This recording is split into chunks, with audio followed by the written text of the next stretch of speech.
The city wakes beneath a pearl-grey dawn, yet every cobblestone around Buckingham Palace seems to vibrate, as though it already hears distant drums. All week, rumors have raced through cafes and taxicabs. Special rehearsals after midnight, secret fittings in the guard's tailor shop, even whispers that helicopters linked to the royal flight lingered above Windsor later than protocol allows. Something big is stirring behind those wrought iron gates, and by the time the first trumpet sounds on the 14th of June, the entire world will be leaning in to see whether history repeats itself, or takes an audacious new turn. For most viewers, Trooping the Color offers comforting déjà vu: scarlet tunics, glinting sabers, horses stepping in perfect cadence, the monarch appearing right on cue. But this year, that reassuring script has been revised line by line. King Charles III, halfway through a grueling course of cancer treatment, has agreed to ride in the state landau instead of on horseback. The official explanation is medical prudence. The subtext reads like an unfiltered admission that even sovereigns must occasionally surrender to human limits. Yet here's where intrigue sparks. The king personally asked his eldest son to replace him at the head of the mounted column, effectively handing Prince William a spotlight brighter and heavier than anything he has carried before. Imagine the scene: William, every inch the future commander-in-chief, steering a powerful bay under the blazing midday sun, golden aiguillettes dancing at his shoulder.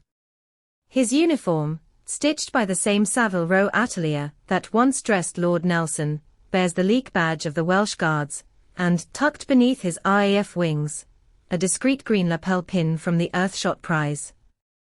One emblem honors centuries of military valor, the other nods to an ecological crusade barely 5 years old. That silent pairing tells a story of a monarchy straddling two eras, one boot in the parade ground, the other in a laboratory racing to decarbonize the planet. But what came next surprised even battle-hardened courtiers. Days before the parade, William vanished from London's social radar and re-emerged in Portugal, standing alone at a podium before a gallery of finance ministers and ocean scientists. There he pledged billions in private sector capital for marine conservation, then slipped back home without a single official photographer in tow. Was that mission simply scheduling serendipity, or a rehearsal for the statesman-in-waiting we're about to witness galloping down the moor?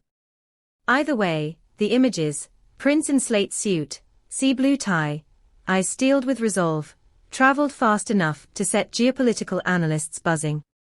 Trooping, it seems, will now double as the epilogue to a week-long international campaign, binding royal glamour to hard-nosed diplomacy in a single crimson thread. And that's when things start to get deliciously complicated.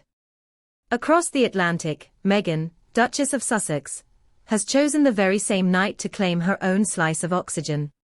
While regimental drums beat in London, she will glide across a Los Angeles red carpet to accept a humanitarian award, a moment her publicists insist was scheduled months ago, but which, by uncanny coincidence, collides head-on with the palace's biggest public engagement. Critics call it rivalry, supporters hail it as parallel authenticity. Social feeds will fill with split-screen comparisons before the 2nd Cavalry Troop clears Horse Guard's arch. Yet the Sussex subplot is only one crackle in a wider thunderstorm of family politics. Inside the palace, staff describe an almost cinematic duality: King Charles practicing dignified waves from his carriage seat, while William rehearses the sword salute in the courtyard below. One senior equerry confided, off the record, of course, that the sovereign still toys with a wild notion of climbing back into the saddle next year if treatment permits. He's determined not to become a porcelain figure, she said, but he also knows the cameras will magnify every grimace. Tension, then, is baked into every logistical choice. Carriage cushions measured in millimeters for support, parade pace slowed by a fraction to spare the king's endurance, medical staff woven into the procession like silent shadows. Meanwhile, the most photogenic element of the day, those 3 Wales children poised behind the glass doors of the center room, could hold its own arsenal of surprises. Insiders claim George has memorized the regimental motto, and intends to mouth it as the colors pass beneath him. Charlotte, ever the strategist, has reportedly devised hand signals to keep Louis from dancing an impromptu jig when the fighter jets boom overhead. And Louis. He has discovered that balcony acoustics turn a whisper into a family-wide echo. If he spots the red arrows at the perfect angle, expect a squeal reverberating all the way to Westminster. Each tiny gesture will ricochet across TikTok before the smoke trails fade. Here's where the story takes an unexpected turn. The king's decision to cede his horseback role may look like a concession to illness, but historians detect something deeper, a deliberate echo of 1951, when a tuberculosis-stricken George VI watched his daughter salute in his stead. 1 year later, she became queen. No one is suggesting abdication. Charles remains intellectually vigorous, and modern medicine is on his side, but symbolism is the monarchy's mother tongue. Showing the nation a thriving heir at the fore while the king remains visibly engaged yet physically protected sends a double message. Continuity is secured, and compassion, not bravado, will steer the crown through turbulent health waters. Still, not every move is choreographed. Royal gossips are trading tales of a last-minute uniform snafu. The gold lace on William's left cuff allegedly arrived half an inch short, forcing emergency alterations, with 72 hours to spare. Tailors were roused at 3 a.m, and a replacement braid had to be flown from a mill in Lancashire under military escort.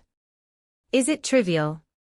Perhaps, but the very fact such minutiae stir headlines shows how hungry the public is for any crack in the immaculate facade.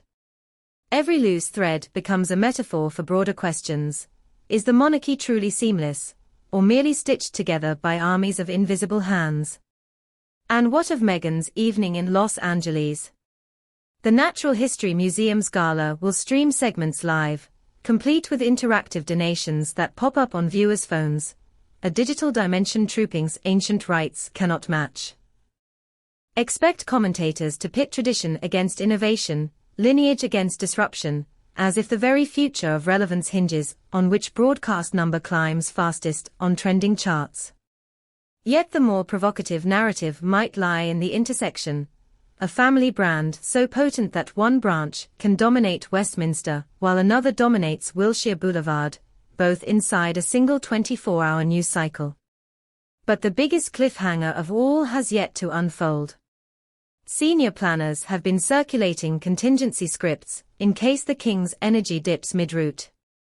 One version involves transferring the salute back to William on Horse Guards parade, mid-ceremony, with subtle choreography to shield any abrupt handover from public view. Another involves Princess Anne riding forward to deliver a whispered status update, leveraging her no-nonsense aura to keep the optics under control. If you think such last-second pivots couldn't happen, remember Trooping 1981, when a teenager fired 6 blank rounds at the Queen and the parade continued as though choreographed to absorb shock itself. The household division is, if nothing else, a masterclass in crisis theatre. By late afternoon, the spectacle will climax on the palace balcony.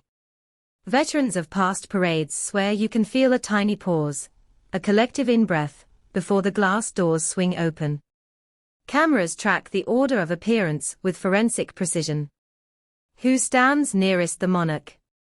How tightly does William's hand grip George's shoulder? Does Queen Camilla glance sideways in silent reassurance, or fix her gaze on them all like a general surveying loyal troops? Each micro-movement will be scrutinized by lip readers, body language experts, and millions of armchair analysts hunting clues about marital harmony, dynastic stability, or hidden feuds. And just when the commentators begin to summarize, the final twist may thunder overhead. Rumor has it that, in addition to the standard red arrows fly past, the RAF plans a formation never before attempted at Trooping, 4 F-35 Lightning IAS flanking a vintage Spitfire restored in honor of the King's RAF service anniversary. If weather clears and security approves, that 21 St. Century meets 1940 dogfight silhouette could sear itself into British collective memory, one generation guarding the skies, while another reminds us why those skies were worth saving in the first place. A roar to rival any Hollywood cameo, and a parting shot powerful enough to hush even the busiest Twitter feed, at least for a heartbeat. So circle the date, charge your phone, and brace for a broadcast where every polished boot and fluttering sash carries narrative weight. Will Williams' flawless horsemanship cement confidence in a reign not yet begun? Will Charles's carriage-born dignity redefine regal strength for an age of compassionate realism? And will the Sussex spotlight across the ocean amplify division, or illuminate a dynasty multifaceted enough to absorb divergent paths? Stay with us, the answers will gallop past in real time. If this swirl of tradition, tension, and transatlantic spectacle has you leaning closer, tap that like button, it propels our coverage to fellow royal sleuths. Subscribe, ring the bell, and keep your notifications primed. Because in the grand chronicle of monarchy, the story never ends where you expect it to, it simply pivots into the next scene, leaving us eager for one more glimpse, one more secret, one more gasp of pageantry. And on June 14th, when sabers flash and engines roar, we'll be right here, unpacking every angle, so you don't miss the moment intrigue turns into indelible history.